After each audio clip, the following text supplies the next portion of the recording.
Welcome to Beer Stories for Private Equity. Join us for our weekly happy hour, tapping into 27 years of PE experience, one pint at a time. Beer Stories for Private Equity is powered by Monogram Group.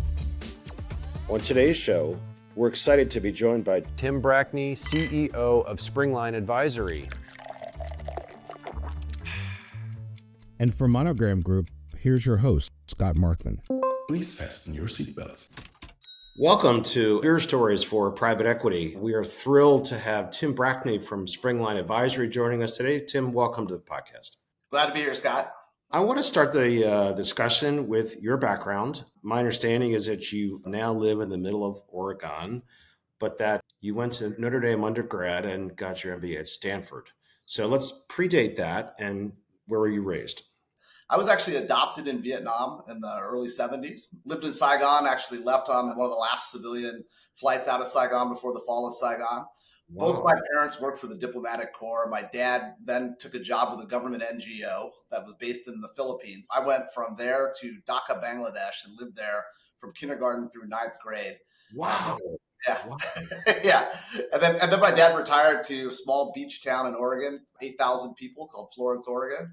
That's where I went to high school. And I guess I'm an Oregonian. I'm a child of the globe, but I'm an Oregonian at heart. In a minute or less, just tell us your understanding and perception and experience of what it was like to be raised in Bangladesh. When you're a kid, you're so moldable and adaptable that for me, it was an incredible experience. I went to an American international school.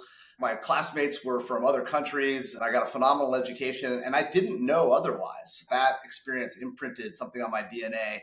Certainly an imprint of gratitude. I mean, Bangladesh is one of the poorest countries in the world. It's about the size of the state of Wisconsin. When I was there, it had 100 million people in it. 100 million. And what does Oregon have, like 3 million? Yeah, maybe that. And lots of wide open spaces. You don't have that in Bangladesh. I read, on my Threads feed, I think Dhaka was one of the 2 or 3 expected to be the biggest cities in the world. I'm talking like metro of 60 million people or something. Yeah. When I was there, it was maybe half that, maybe 2/3 that, and it was still a massive city. And if you think about the normal issues that you have with large cities, traffic congestion, et cetera, imagine those same normal issues. Then imagine driving down the street and there are what they call rickshaws. These are bicycle taxis, and they have these baby taxis, which are motorcycle taxis. And then you have cows and ox on the road as well. So that added to the beautiful potpourri that was Dhaka, Bangladesh.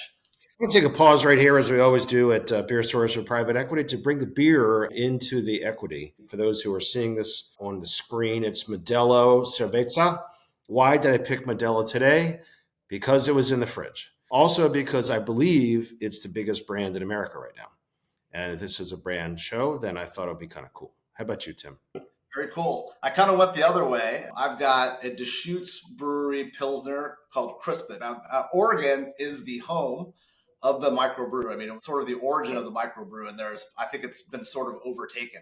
But Deschutes, which is one of my favorites, is old school. It's OG. It was from Bend, Oregon, originally near the mouth of the Deschutes River. Now they've gone commercial like every other microbrew. They've been bought by a larger brand, but I'm still loyal to this brand. All right. So for those who are listening, I am pouring right now because we live by our words and we do drink beer during the podcast.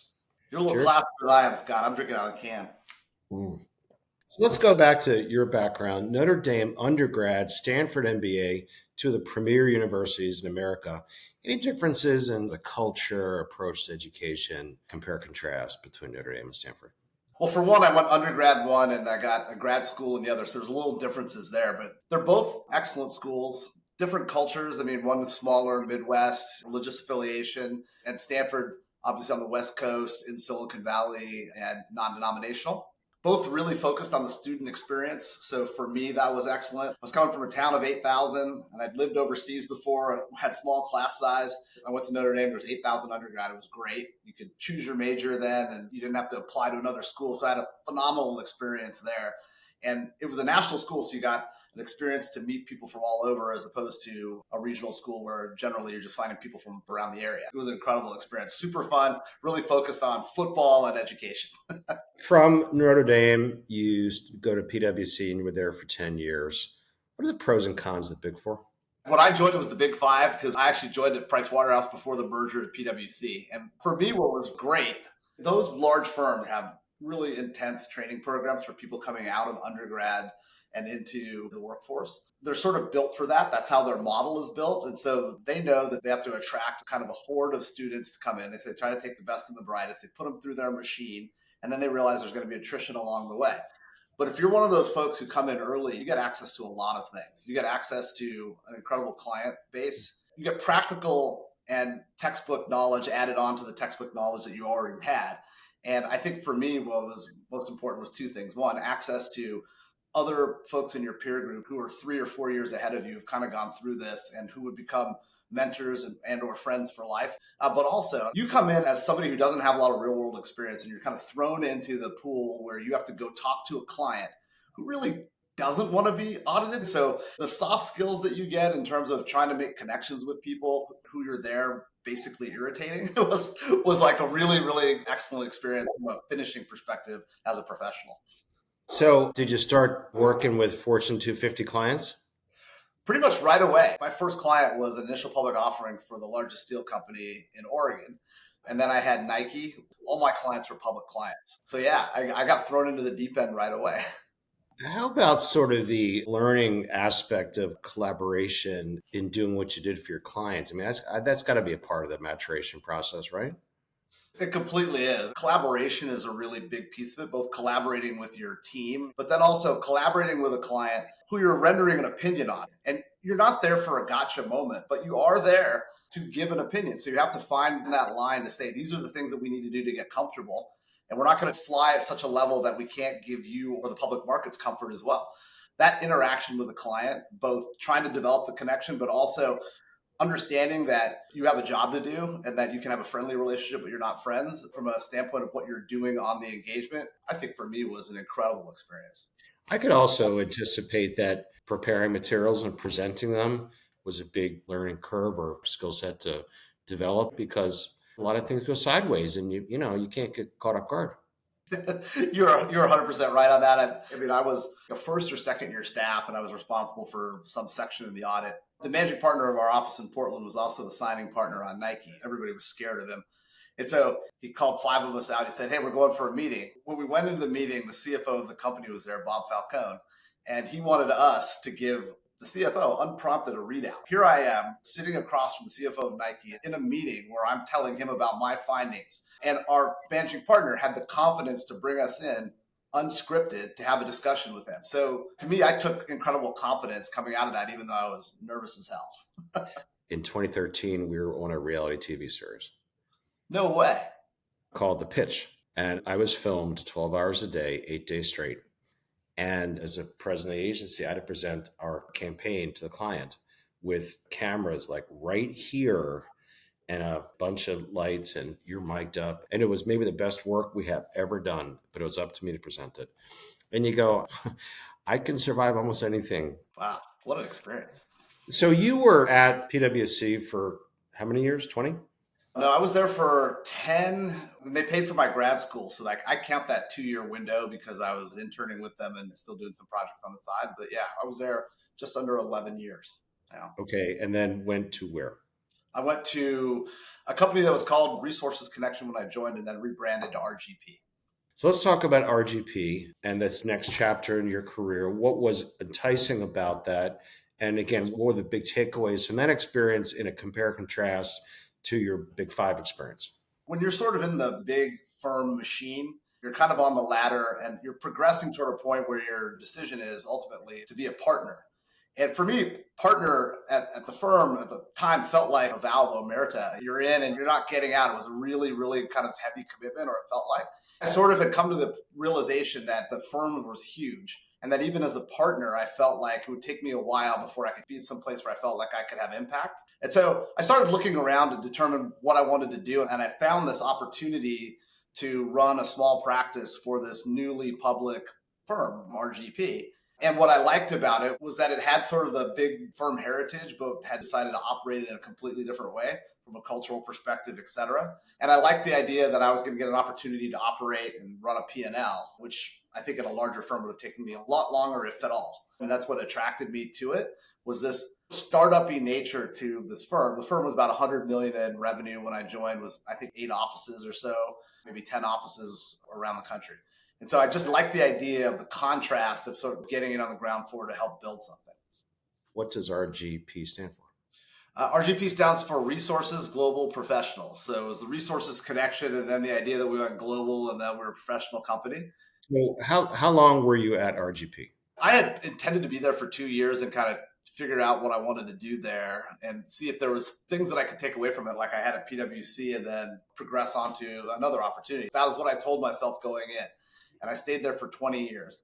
And I told myself at the end of every year, I'm going to force myself to take stock and figure out if I'm still in love. And what kept me there was we went on a growth curve. We grew from 100 million to, when I left, we were 800 million or so in revenue. We went from 8 or 10 offices to some 60 offices around the world. We became a global company. We moved from a principally staffing business to adding a consulting arm and sort of taking that middle ground and owning it, project consulting in the financial accounting space. But the thing that always keeps you, I think, especially at people jobs, is the people. It's the people and the culture. And the culture at RGP is incredible. It's really focused on the people and the opportunities. So you started there in early 2000s? Yeah, 2005 or 2006. So you think about an equivalent journey starting where you are today, the world's wildly different. And whatever it is, it will not be the same as what you went through because of the evolution of business. It's a really good point. I don't think I actually got to that point of reflection that you're referring to until I actually said I was leaving and it was publicly announced and I could kind of exhale. And what was amazing, I mean, there's a few things. I mean, like LinkedIn was like a beta form that somebody who worked in our San Francisco office sent to me and said, you should try this. And then there were these others that tried to come up and LinkedIn prevailed, right? There was no streaming. Netflix was a company with red envelopes. The concept of automation, then hyper automation, and then AI. The iPhone wasn't there. When I started, I had a BlackBerry. I was super excited to have that. How an employee interacts with their employer is totally different now, both from when I started, but also when I started with RGP, which was 20 years ago. Employees have more optionality. They have more mobility. They're willing to take more chances. They're willing to bet on themselves more. And as a result, employers have to react to that. And I think that is more of a healthy tension in that dynamic, which is one of the things that's been vexing the CPA firm industry because it's been a pretty static employment model. When I interviewed at Price Waterhouse in 1993, a senior manager there who had recruited me was talking to me about how awesome it was that he was collaborating with somebody on the East Coast with a document they were sending back and forth through something called email. I was just blown away by that. And then now looking back, I can't even imagine. Email feels almost passe and cumbersome to a certain extent. So the last however many years, what was the last position you had at RGP?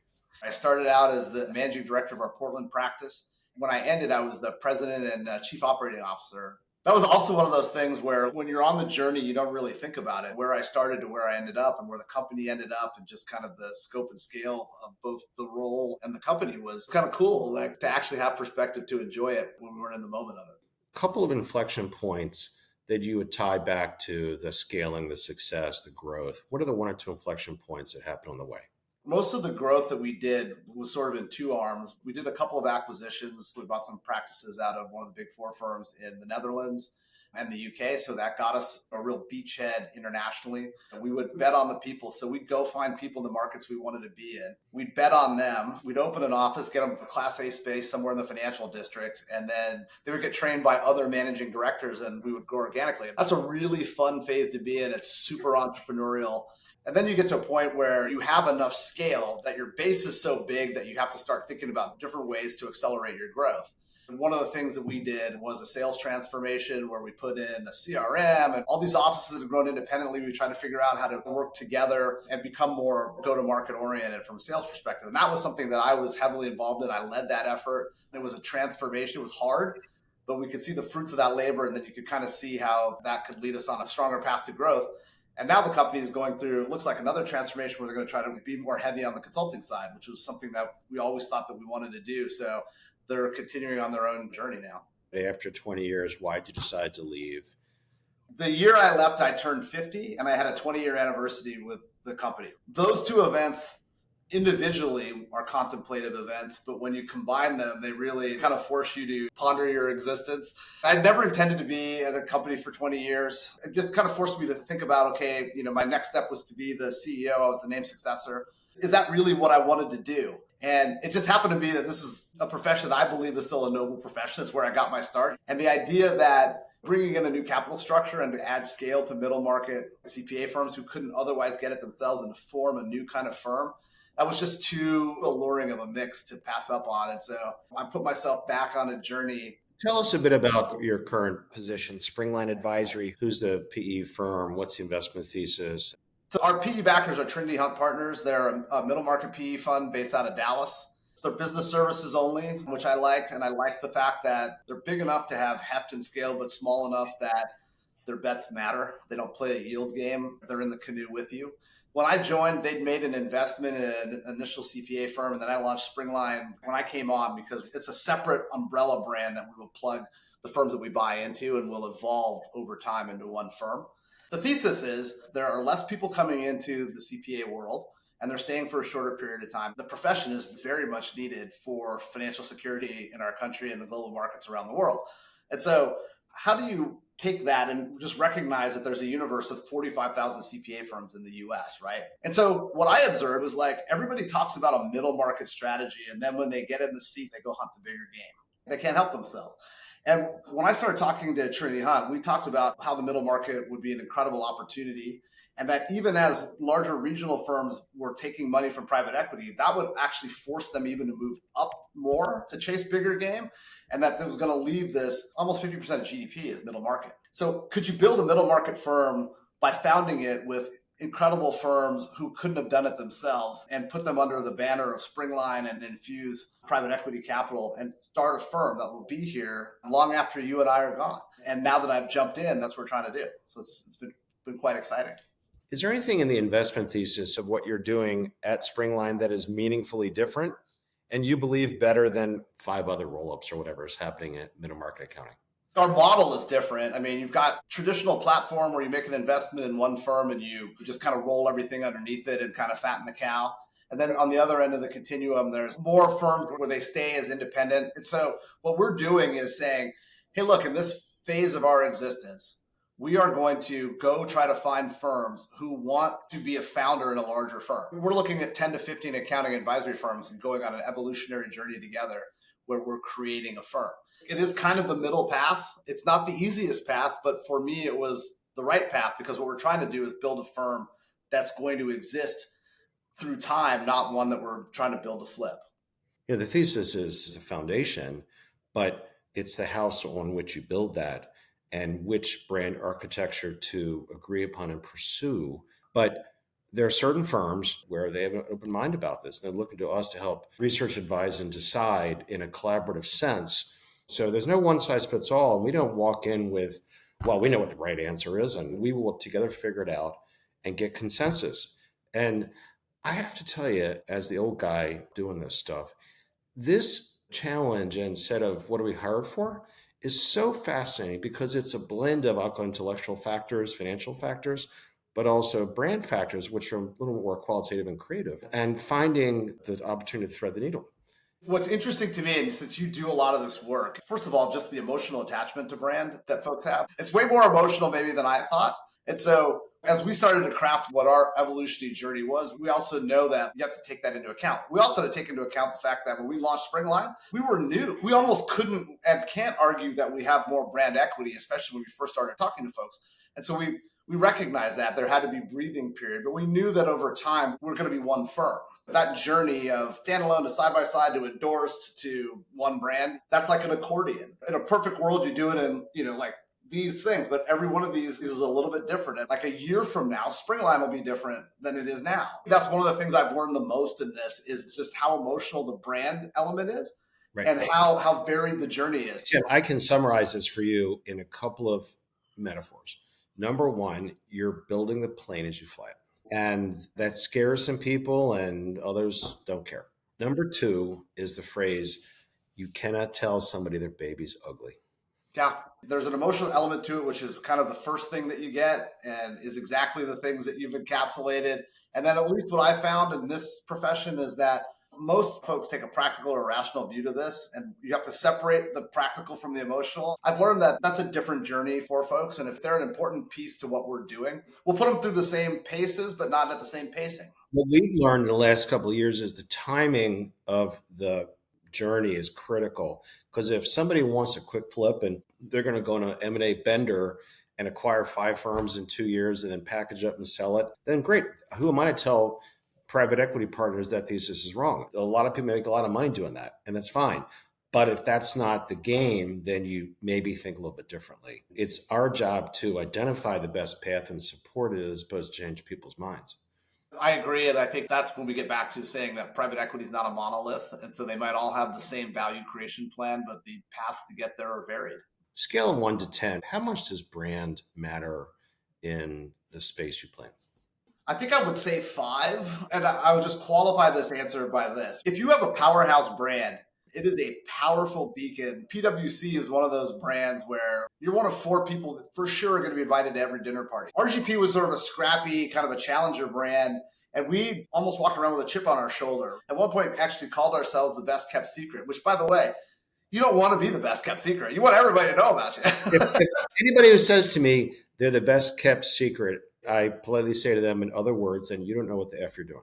In some ways, the way I looked at it is we sort of wore this badge of honor of like, we've kind of grown up quickly. We don't have a big brand and we're still in the fight. We're still winning our fair share there. That has to transform. You can't carry that forever. If you're doing things right, eventually you are going to be the biggest, baddest person on the block. I think for what we're doing, Springline will be an important brand going forward. But for us right now, it's not as important as the relationships that we have. I would venture guess, given the tenure of the platform and you in the seat, that the brand has the greatest value to impact in 2 ways. Number 1, recruiting talent. And number 2, sellers. Yeah. And really what you're trying to do is break through the noise so that people recognize that our mousetrap is different than the other mousetraps and what we're doing.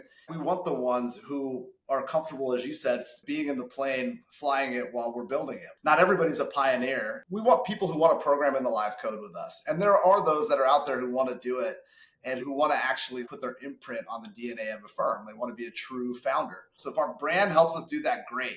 If it doesn't, and it gets us into the room so we can distill whether or not those people are the right fit, then even better. That's the reason I made my original shift. And I do believe that what we're building here can have impact on a profession that is an incredible profession. Well, listen, we need to wrap up, but we always end on a personal note. Anything you want to share with our listeners about family and what you do for fun? And you asked me how I was raised, and I told you that I was adopted and I lived in a really poor country. So like I come from this great wellspring of optimism. That's just kind of who I am. That's imprinted in my DNA. I have a 14-year-old and a 12-year-old, and they're both basketball players. What I like to do in my spare time, I can still beat them one-on-one. That's not going to last for long. My daughter's almost taller than I am now. She's 12. There's nothing like watching my kids play sports or participate in whatever their activities they're doing. So I spend a lot of time doing that. All right, Tim, thank you so much. It was really a pleasure having you on today, and we'll catch up soon. Thanks very much. From all of us at Monogram Group, thanks for tuning in to Beer Stories for Private Equity, Episode 17. Don't forget to hit the subscribe button and you'll be notified as we release new episodes. Please check out the show notes in the description from today's episode. Our email is podcast@monogramgroup.com. Feel free to email us with any comments or questions, and we'll try to answer them in our next episode.